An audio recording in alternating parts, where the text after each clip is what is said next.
Hey guys, welcome to Pavi's Home Style. இன்னைக்கு நம்ம எல்லாருக்குமே ரொம்ப ஃபேவரட்டான பானிபூரி ரெசிபி எப்படி செய்யறதுன்னு பார்க்கலாம் வாங்க.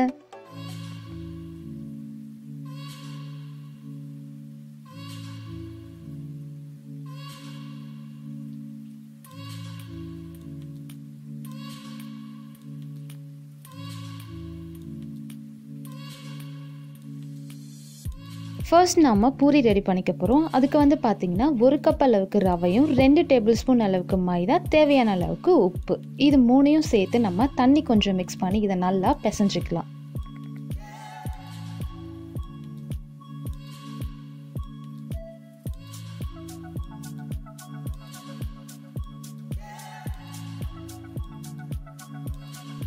மாவு வந்து நல்லா சாஃப்ட்டா வர அளவுக்கு நம்ம இத நல்லா பிசைஞ்சிக்கணும்.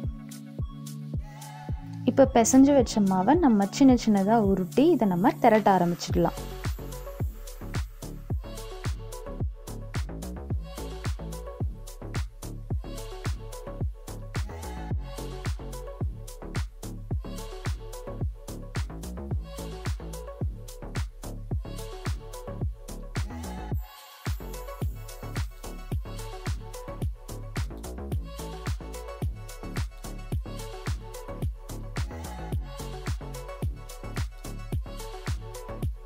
அடுத்து சின்ன மூடியோ இல்லை சின்ன கப்போ எடுத்து நம்ம சின்ன சின்ன பூரியா இதை இந்த மாதிரி கட் பண்ணி எடுத்துக்கலாம்.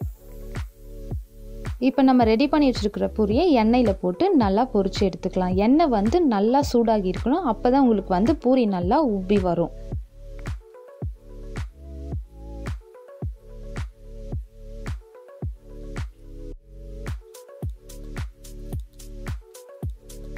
பூரி வந்து உப்பின உடனே நம்ம எடுத்துடக்கூடாது. ஏன்னு பார்த்தீங்கன்னா அது வந்து கிறிஸ்பியாக இருக்காது ஆறுனதுக்கப்புறம்.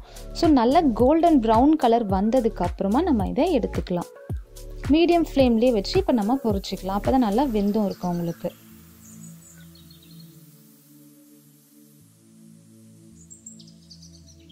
அவ்வளோதாங்க, பூரி ரெடி ஆயிடுச்சு. அடுத்து நம்ம ஸ்டஃபிங்க்கு மசாலா ரெடி பண்ணிக்கலாம். இப்போ ஆல்ரெடி பார்த்தீங்கன்னா ஒரு 2 உருளைக்கிழங்கு நான் வேக வச்சு எடுத்திருக்கேன்.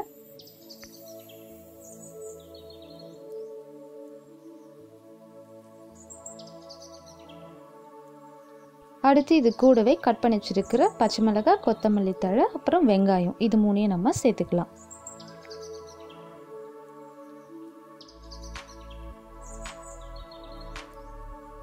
அடுத்து கொஞ்சம் மஞ்சள் தூள், காரத்துக்கு கொஞ்சமாக ரெட் சில்லி பவுடரும்,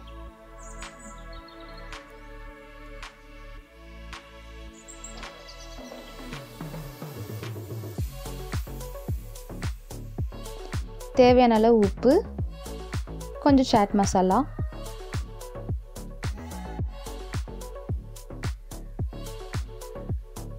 கொஞ்சமாக கரம் மசாலா, இதெல்லாம் சேர்த்து நம்ம இதை நல்லா மிக்ஸ் பண்ணிக்கலாம்.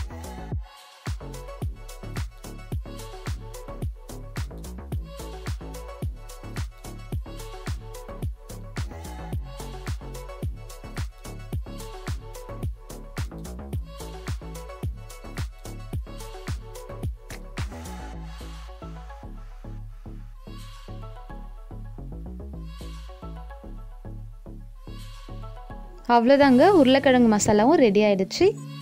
அடுத்து நம்ம க்ரீன் சட்னி, அதாவது புதினா தண்ணி ரெடி பண்ணிக்கலாம். இப்போ ஒரு மிக்ஸி ஜாரில் ஒரு கைப்பிடி அளவுக்கு புதினா, அதே அளவு கொத்தமல்லி தழை, ஒரு பச்சை மிளகாய், 2 துண்டு இஞ்சி, இதெல்லாம் சேர்த்து நான் அரைச்சி எடுத்துக்கிட்டேன்.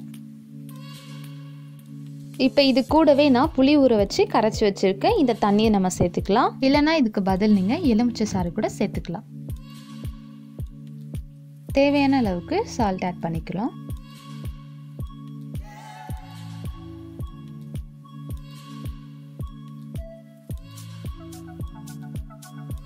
அடுத்து இது கூட கொஞ்சம் சாட் மசாலா,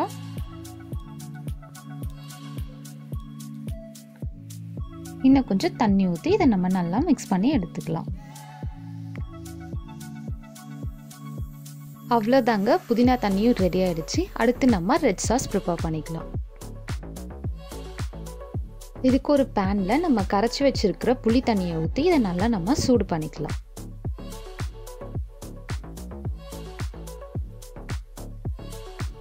அடுத்து இது கூட ஒரு 3-4 டேட்ஸை நம்ம கட் பண்ணி போட்டுக்கலாம். அப்புறம் கொஞ்சம் வெல்லம் சேர்த்துக்கலாம்.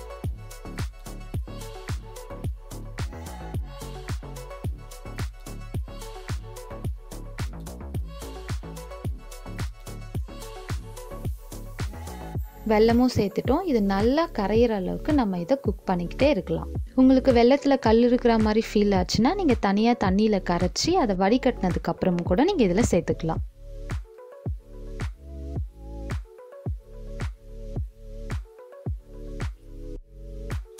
நல்லா ஒரு கட்டியான பதம் வர அளவுக்கு நம்ம இதை குக் பண்ணிகிட்டே இருக்கலாம். அடுத்து ஒரு மிக்ஸி ஜாரில் இதை மாற்றி நம்ம அரைச்சி எடுத்துக்கலாம்.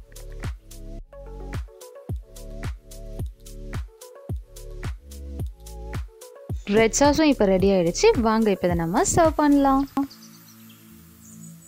இனிமேல் பானிபூரி வாங்க நம்ம கடைக்கே போக வேணாங்க. ரொம்பவே ஹைஜீனிக்கான பானிபூரி நம்ம வீட்லேயே செஞ்சு சாப்பிடலாம். இந்த வீடியோ உங்களுக்கு பிடிச்சிருந்தா லைக் அண்ட் ஷேர் பண்ணுங்கள். மறக்காம நம்ம சேனலை சப்ஸ்கிரைப் பண்ணிடுங்க.